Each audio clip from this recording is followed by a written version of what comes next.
So this is a movie.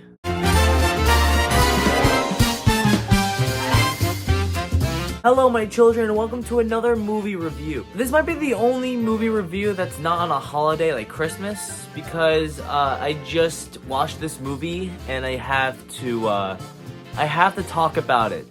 The Mario movie? No. We're not talking about that movie. We're talking about Jesus Christ Vampire Hunter. Released in June of 2001, this hour and 25-minute movie is something. It's really something. I'm just gonna try to remember how this movie went because I'm not going back into this movie to write the script of this video because this is definitely a once in a while movie where you're just gonna, it's a one and done, and I don't feel like doing that. I just want to do a one and done. Remember, because I think it'll be better because it is something to watch, I swear. I would say that this movie probably would have been better if I was high or drunk, but no, I was sober during this, so I have to let's just start it, you know? So what I remember, the movie kind of has like two beginnings. So it's mostly starts off with people preaching, saying that Jesus is coming soon. And then it also goes to an intro of a 80s slasher horror film. You know, you have the one girl in the car just driving at like the destination. And then all of a sudden, she just gets like attacked by this female vampire and just dies. And then we kind of just jump into two priests, one of them wearing a mohawk and the other one just being a priest. And the other one is reading a newspaper with a headline of like that there's a decline on lesbians in the town, city, wherever they are in Canada. Yeah, this is place in Canada, Ottawa, Canada, if you can guess. So the two priests kind of just like meet up, and they also just decide to go find Jesus because he's just chilling in Canada for some reason. And we see him baptizing Marilyn Monroe, I think. And then Jesus just kind of just he just sees the priest and immediately just starts drowning. Just starts drowning Marilyn Monroe just because the priests are more important than a baptism or something like that. I don't know. This movie's so weird. And then Jesus kind of just starts fighting vampires on the beach. Just out of nowhere. They just start fighting each other. And I have to say, it's such a stupid movie because the whole thing is so stupid. It gets so bizarre. Oh yeah, at the end of the fight, the two priests kind of just die, and Jesus just decides not to revive them because he's kind of a douche or kind of like that. And then the whole movie kind of just becomes a musical. Out of nowhere, it becomes a musical. Yeah, like it's also a musical that the song went too long. Like they started bullying poor Jesus because he's short.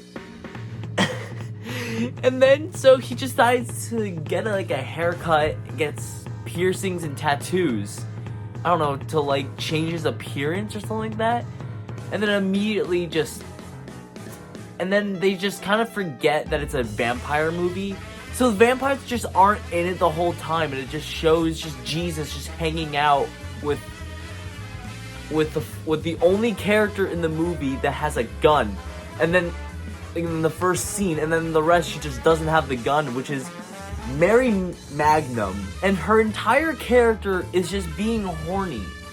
Like, seriously, she's just horny for Jesus, and it's just, that's her whole character. Oh yeah, spoilers for a movie that isn't really known to the public, and it's also an older movie, so shut up. Fast forward to the movie because I kind of just don't remember a lot of this now because it's just the movie is it's longer than you think it is. It's an hour and 25, but it felt like I was watching like a 3-hour film because so much has happened in a short amount of time that it just feels like you just watched like an hour of it already and you only been like 30 minutes in. So you know you're in a fun time. Yeah, fast forward and Jesus is just carrying wood. He's just walking with wood in his arms. Then Team Rocket kind of just shows up driving a Jeep because that's kind of what happens in Canada. And then just becomes like a 5-minute fight scene with Jesus and a bunch of like overweight dudes in a park with people in the background having a picnic. Like, I'm dead serious. It just shows them having a picnic. And it's hilarious to me because it makes the scene better. It just makes the scene better because there's people just watching the scene. Like, what the fuck is happening? And so we kind of just get into a doctor that they, that's also a vampire, that he is, he's kind of just into skin, I think, because he just really loves skin. And also, I'm pretty sure every vampire in the movie is a lesbian. There's something weird about this movie with lesbians and ass, and we're gonna get to the ass soon. There's a whole scene where it just shows Jesus' ass in his crotch the whole time. And they're also, and when we see the vampire doctor, Jesus and Mary are kind of just like crawling in a vent, and we just get a lot of ass in that scene as well. There's just a lot of ass. Yeah, I forgot that Jesus had a whole fashion scene. That's not important, really. They use the same, the priest that died in the beginning of the movie is kind of just like the guy in the shopper, the cashier. It's not, like, it's so poorly made that it looks like it was made for, like a high school thing. But, like, it has, and it's so stupid because this movie also has, like, one of my favorite character, which we're gonna get soon, isn't in the movie yet. So we have a lot to pack, so we gotta hurry up. So the Vampire Doctor is probably the only scene why this movie's rated R, because there's just a lot of just guts and gore in this. I mean, there's just gore everywhere in this movie. Like, there's a lot of blood because it's a vampire. But yeah, so fast forward more. Now we finally get to my favorite character of the whole movie, El Santo, which he just looks like he's just an overweight dude with a wrestling mask, and I'm pretty sure he is a wrestler. But he's just the best character in the whole movie. Did I tell you that this movie has a thing for lesbians and asses? Because we see the lesbian thing, and now we're seeing the ass thing. Because this character is only, like, she doesn't even say words. But her only character is to get her ass touched by, like, every single guy in this movie. Like, even Jesus touches her ass at the end of the movie. Like, because they get together at the end of the movie. Spoilers, I don't care. It's a dumb movie, who cares? Okay, we really should get this because my brain is hurting. From writing the script and also recording this video, my brain can't handle any of this, so we gotta get moving. So we gotta jump into Mary dying, because she just becomes a vampire. Spoilers, yeah. She kind of just dies by the vampire. She just, she gets bitten, then she just dies. Then, she kind of comes back to a vampire and just, like, says hi to Jesus. Jesus be like, hey, what's up? And then, oh no, she's a vampire. She, god damn it. And then they kind of just, after that, they just, like, have a whole fight scene in a junkyard, which is, like, the final fight scene in the movie, which is probably my favorite part because it's the end of the movie. Like, this whole movie is just, like, it goes from, like, preaching to 80s slasher film to a fucking religious movie to a musical to a love movie to a fighting movie, and then back to vampires. Like it doesn't keep like schedule.